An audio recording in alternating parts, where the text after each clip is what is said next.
खुदा गवाह है कि उस दिन मेरी आंखों में आंसू सिर्फ इसलिए थे कि या अल्लाह तेरा शुक्र है कि अपनी जिंदगी में इस्लाम का नारा फिर से बुलंद होता देखा। वो दिन है और आज का दिन है उस शख्स ने इस्लाम की वो खदमात की हैं कि बड़े बड़े उलमा कराम भी उसे मान गए। मिंबरों पर उस शख्स के हक में दुआएं निकली और मेरे जैसे दीनों वतन के वफादार सर झुकाए हाथ बांधे उस शख्स के सिपाही बनकर खड़े हो गए। आज सुनाता हूँ उसने इस्लाम के लिए क्या क्या किया है। सबसे पहले दुनिया की चोटी यानी अक़वाम मुत्तहिदा में सबके सामने कहा कि हमारे नबी पाक सल्लल्लाहु अलैहि वसल्लम की तौहीन मत करो। जब आप लोग उनकी शान में गुस्ताखी करते हो तो हमारा खून खौलता है और फिर मुसलमान आपे से बाहर होता है। जिसके बाद दुनिया ने देखा कि अरब ममालिक भी जाग उठे।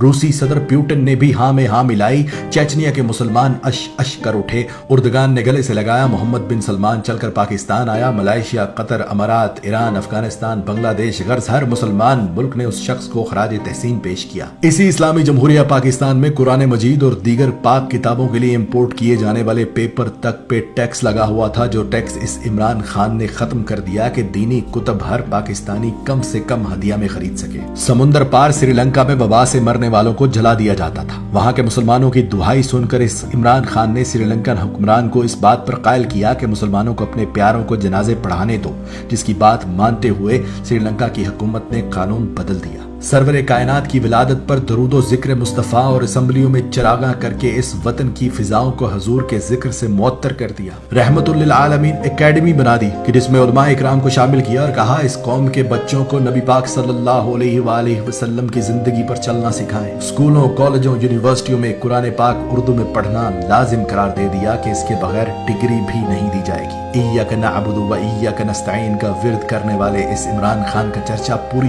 दुनिया के मीडिया पर हुआ कि इस दुनिया में एक मुसलमान लीडर ऐसा भी है जो जब मदीना पहुंचता है तो ताजीम में मदीने की मिट्टी पर जूता तक नहीं पहनता। हाथों में तस्बीह, जुबान पर दुरूद पाक, जिस्म पर कौमी लिबास, पुरएतमाद चेहरा। जिस मुल्क भी गया रस्ते भी गवाही देने लगे कि कोई मुसलमान लीडर आया है। वाहिद लीडर जो इस्लाम के कानून को मानते हुए फौरन अदालत में पेश हुआ कि अगर हक में वक्त को भी काजी बुलाए तो काजी के सामने पेश होना है। भारत की तरफ से दोस्ती और तिजारत बढ़ाने का खत आया तो भारतीय मुनाफकत और दोहरे मयार पर यह कहकर इनकार कर दिया कि जब तक कश्मीरियों को उनका हक नहीं देते तुमसे तिजारत भी नहीं करूंगा। इसराइल ने फलस्तीन पर हमला किया तो रातों रात अपने वजीर खारजा को अमेरिका भेजा। हंगामी बुनियादों पर अक़वाम मुत्तहिदा का इजलास बुलाया और जंग बंदी करवाई और बगैर डरे उनके मुंह पर यह भी बोल कर आए कि तुम लोग डीप पॉकेट्स पर चलते हो यानी मुनाफिक हो। कौमी लिबास पर किसी ने पूछा कि आप शलवार कमीज ही क्यों पहनते हैं तो उसने कहा दो वजूहात हैं कि अगर एक हुक्मरान ही कौमी लिबास ना पहने तो उसकी अवाम कैसे कौमी लिबास को इज्जत देगी। और वो मशवरा भी